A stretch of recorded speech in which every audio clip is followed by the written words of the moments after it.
afternoon, everyone. Welcome to our second episode of Facebook Live, where we're sponsored by Ascension Fitness, featuring William Israelson and Michelle Wunderlich, who have the Ascension Fitness Center in Ham Lake. And this is just one more case where they want to provide more information for your health and wellness. And they have invited Janice Bunce to be part of this session today, who is a proactive health advocate. And our topic today is not as well known as some would think. It's about the importance of the pH factor in our own lives and our own bodies. And so Janice will talk a little bit about that and how it makes a difference. We've all heard about pH and seen it in our table in our chemistry class, but we are miniature chemistry sets here in our own bodies, so today we will talk about that. Your questions are always helpful, and if you have something that you really want to know, go ahead and put it in the Facebook Live section and we will get your questions answered. So, just to start things off, I'd like to ask you, Janice, about how pH provides predictable ways for improving our health and ensuring our health. Okay, well, the human body is miraculously designed to heal itself and protect itself. And so the power to heal is at its greatest potential when our pH, in the body, in our body's clear fluids, remains at 7.1 to 7.5. And that's slightly alkaline on a scale from 0 to 14. And I'm going to show you the scale in a few minutes.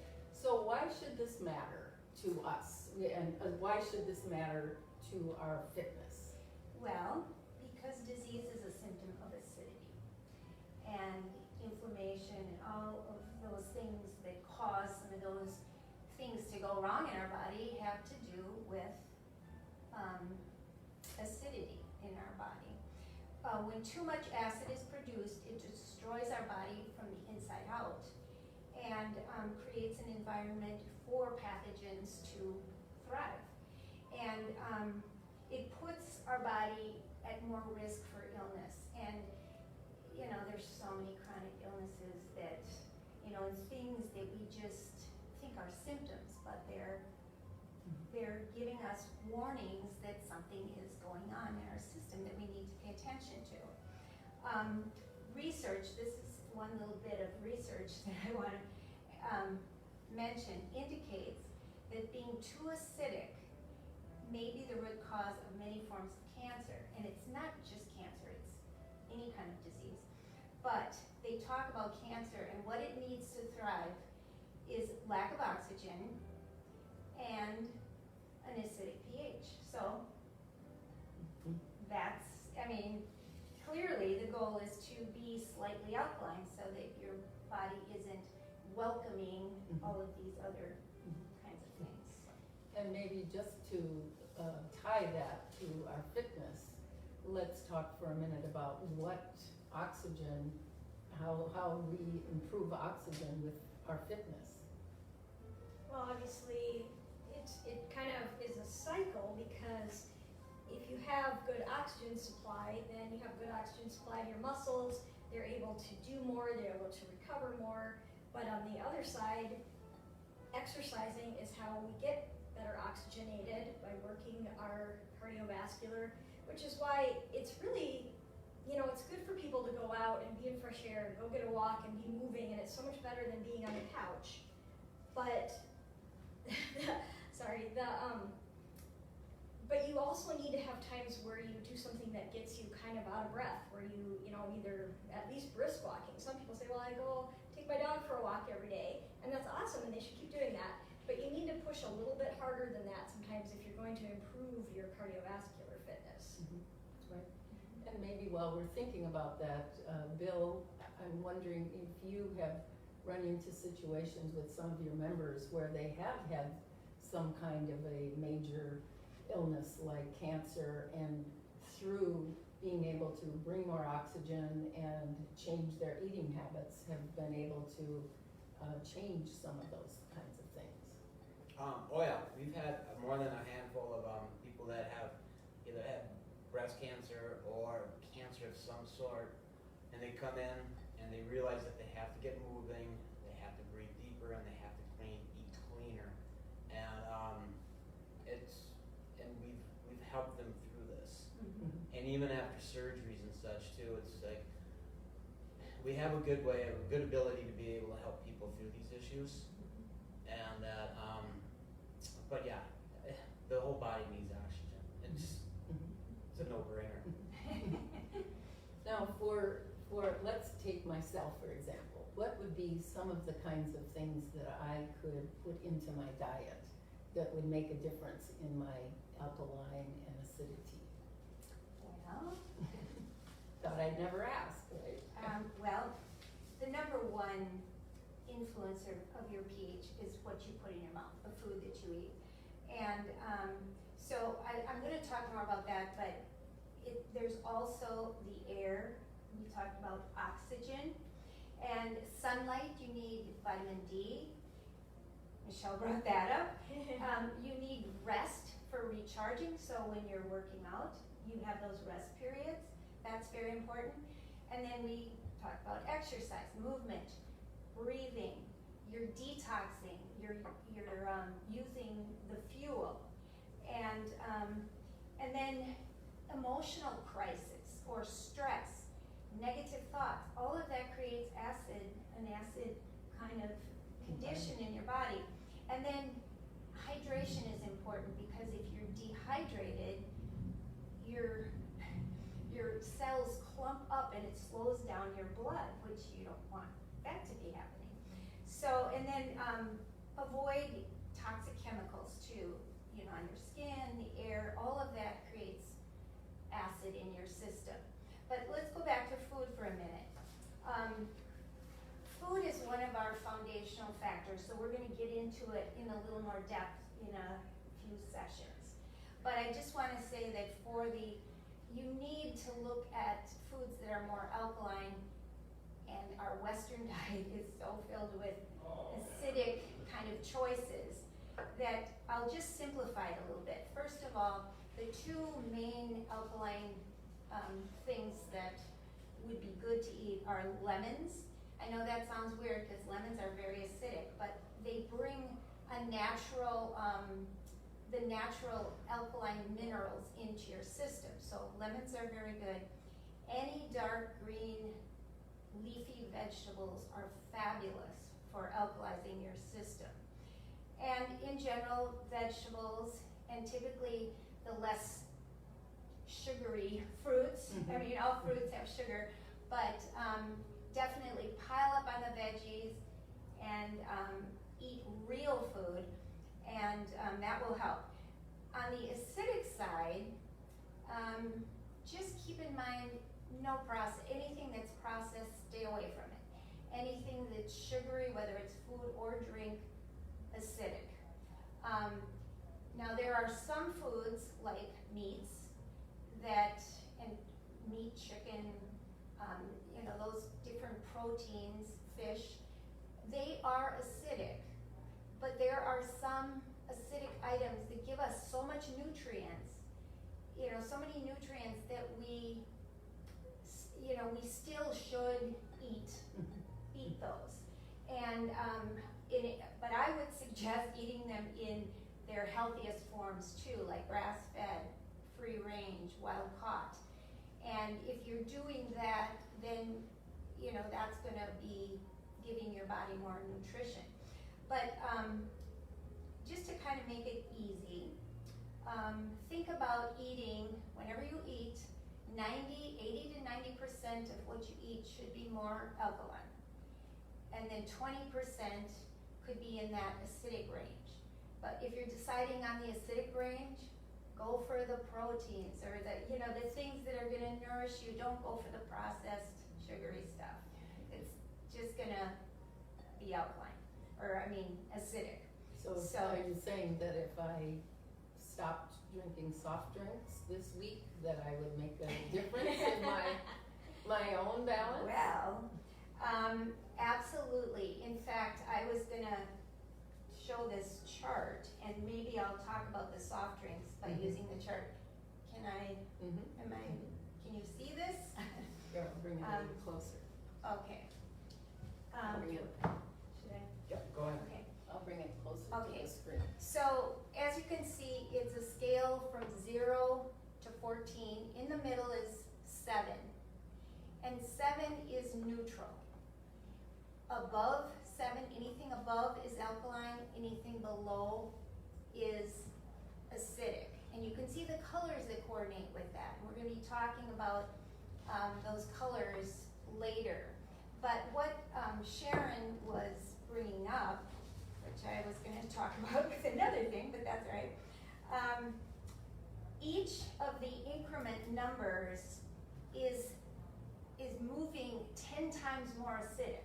So if water, for example, is number 7, if it doesn't have chlorine and fluorine in it, fluoride in it.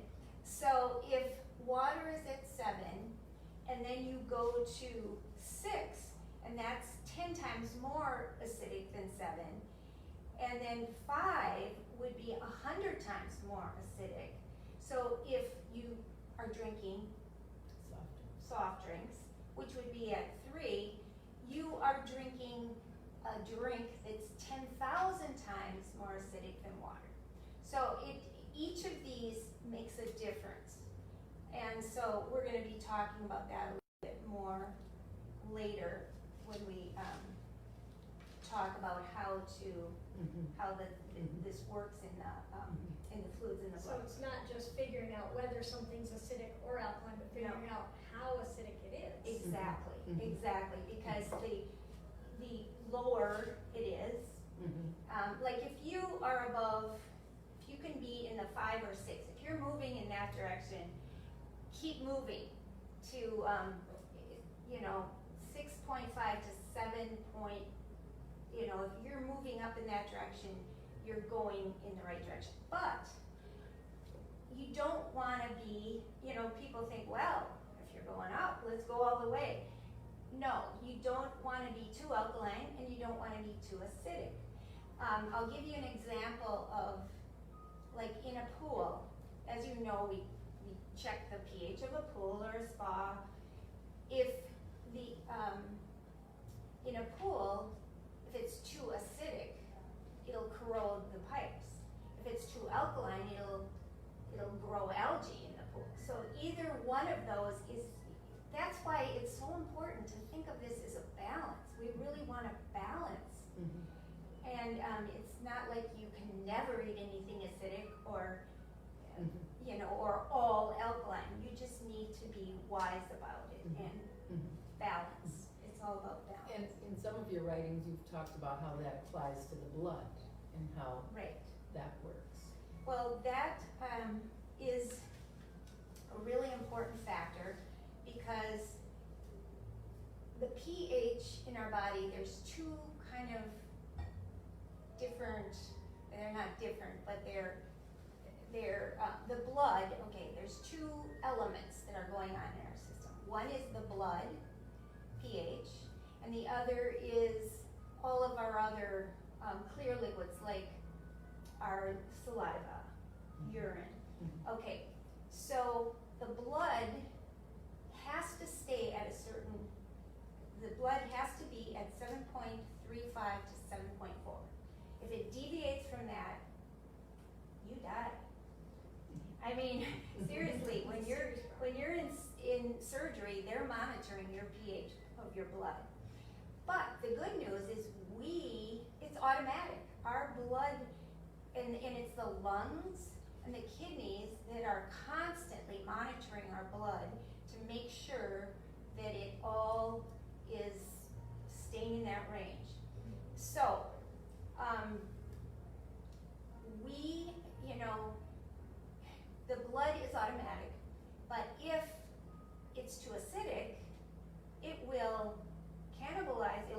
go to your muscles or go to your bones and steal some of the nutrients it needs, or the, like calcium, if it needs calcium to balance, then it will be taking that. And some of the diseases like osteoporosis, guess what?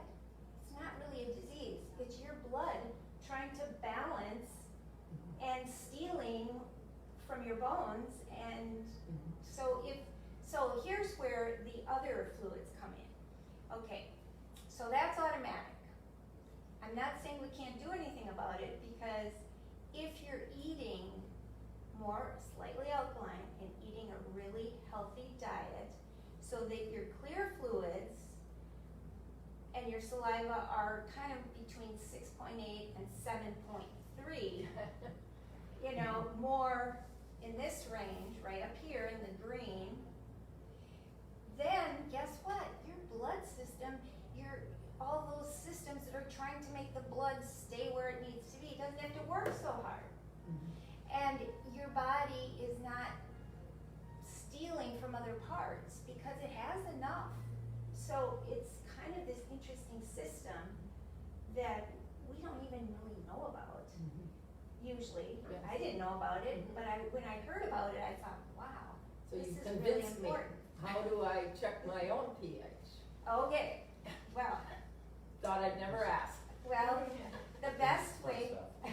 what was that? Here comes the fun stuff. Yeah. Okay, so the best way, I forgot to do my strips. Oh, We can Okay. use our imagination. Yes. Do you Yes. guys, will you be maybe getting some of the strips now? We're gonna look into it. Okay, all right, Bill and Michelle are looking into maybe getting some of these strips. They come in a little roll, they're not very expensive, but what happens is you can test your urine, your saliva. You can't test your blood, the doctor can do that, but you can't. Do not cut yourself. No, do not, blood is automatic, you don't have to worry about that one. Keep your blood to yourself, Yeah. please. Yes. But what you do is you take these little strips, and in the morning, before you eat anything, now this is gonna sound kind of strange, but you build up saliva in your mouth, and you spit the first amount out. And then after that, you build up another amount of saliva, and then you can either put in a little spoon or a little whatever. And then you dip, or you can spit right on the strip. You can spit right on it. And so then you Work do. on my aim. Yeah, just don't mess, because you'll waste your saliva. Don't do it around anybody. Yeah. Gotta be 6 feet Yeah, apart wear your at mask. least. Keep your social Yeah. distancing. Yes. But anyway, then it will turn a certain color, and you'll be able to record whatever your, your pH color is. Now, if you want to, you can also do urine, but it should be the second urine in the morning. If you want to test your pH during the day, I would do it 1 hour before a meal or 2 hours after a meal. And you're shooting for 6.8 to 7.3 for your saliva. And what I want to say is, don't obsess about it. Please, that just stresses you out and gives you more acid. When I first started doing this, I thought, oh no, I'm in this color, but Run, grab a but linen. really, just do it for your information. You could do it once a week and see if you're progressing. But each morning you get up, you have a new day to clean up your pH. So it's never too late to work on this. Yeah. So anyway. Yeah. I've read studies even about people who are smokers and how fast the lungs rejuvenate. Right. And I think that is, our bodies are testimony to how they rejuvenate. Yeah. Now, do you find it fluctuates quite a bit day to day based on what you ate yesterday, or is it more of an overall trend based on how you've been eating for the last month or so? That is a very good question, but it probably is not gonna change abruptly. It'll maybe change a little more subtly. Mhm. But then, you know, when you start to be really clean, then it's, Mhm. you know, it's pretty amazing. So if someone has one slip up, the next day they're probably okay. Right. It's the pattern of eating. Right, Yeah. exactly. It's kind of the way you talk about fitness too, that every morning is a new day Yeah. to restart Yeah. the engines. Well, Mhm. may I say, Mhm. this is kind of important too, because the good news is that no matter how much acid you've accumulated, you can do something about it. Mhm. And I'll just share this, because I thought this was kind of interesting. Your body, in less than 1 year, rebuilds 98% of itself, cell by cell. I think that was fascinating. And then in 1 year, your brain replaces itself. 4 months, you have a new blood supply. 3 months, your entire skeleton is new. 6 weeks, your liver. 1 month, skin, and 5 days, your stomach lining. So that just says, you know, if you do, you know, those cells are either getting acid to replenish, Mhm. or they're getting a more alkaline kind of environment. So, yeah. So, today after we're done with this, we walk away from the table, what would be your top 3 things that we could do as soon as we walked away from the table to help this out? Well, I would say eat differently. I would say that would be the main thing. And then exercise, because, you know, and, well, there's a few things. Because exercising, you know, you breathe hard. You don't have to think about breathing hard, you just do it. And then you're also moving things, so you're cleaning out your system. You're, you know, getting rid of the toxins, and you're helping your body to move things. So, but I guess the other thing, stress, and then any kind Oh, of no. toxic chemicals, Mhm. whether you're eating them, putting them on your skin, or, That's 4 things. or breathing. Yeah, sorry, there's a lot, but anyway, it's, you know, basically I would say, you know, move and Yes. then eat better, Mhm. so. In some Okay. ways, it gives more reasons for the things that you've been talking about with your members all along. It kind So of it still gives goes a back little to direction. clean grass-fed meat and vegetables. Eat your kale. Right, exactly. And it can be tasty if you do it right. Yeah. So, Yeah. and a little Yeah. butter, grass-fed butter. Yeah, do a little investigating into the kind of food you eat, how many chemicals are in the food.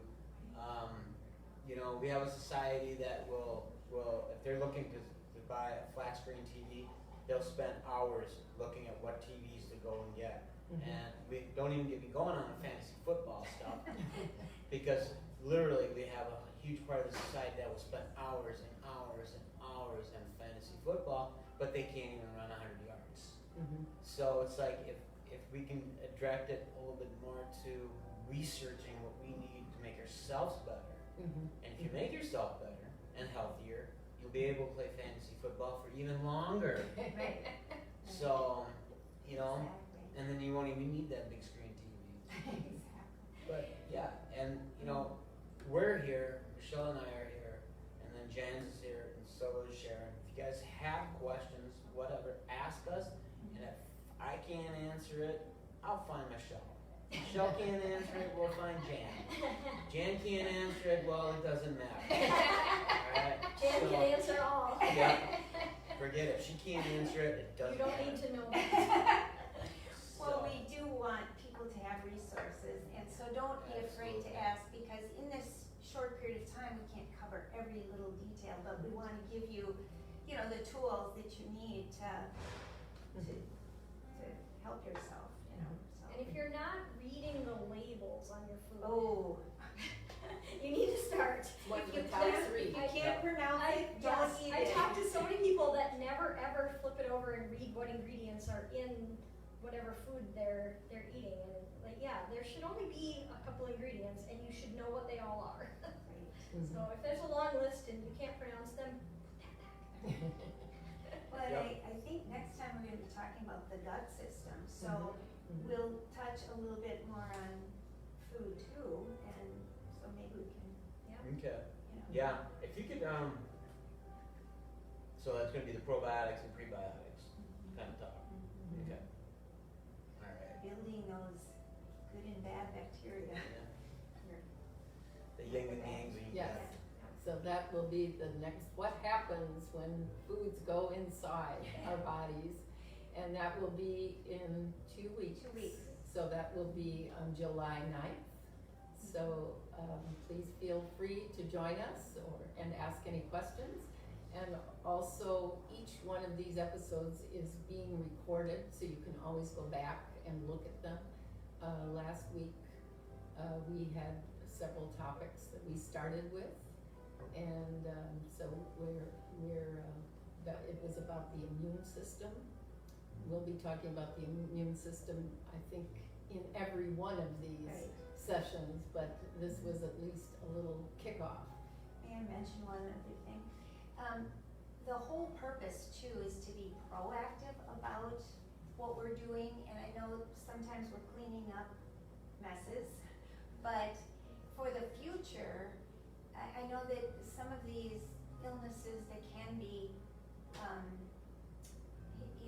can be avoided are like dementia and people don't think that, they think it's a genetic situation, but our lifestyle and what we put in our mouths has more effect, has a 90% effect.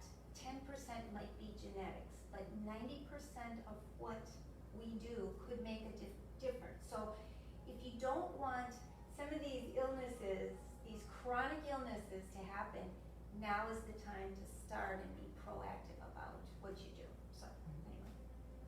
Wonderful. Well, we'll be anxious to talk about the next session, and that will be on July 9th. So until then, if there are any questions, or if you would like to learn about what it's like to be a member of Ascension Fitness, they have a 7-day free trial right now, and they can talk about how they are handling the reopening from their point of view. So please feel free to contact them with any questions that you might have.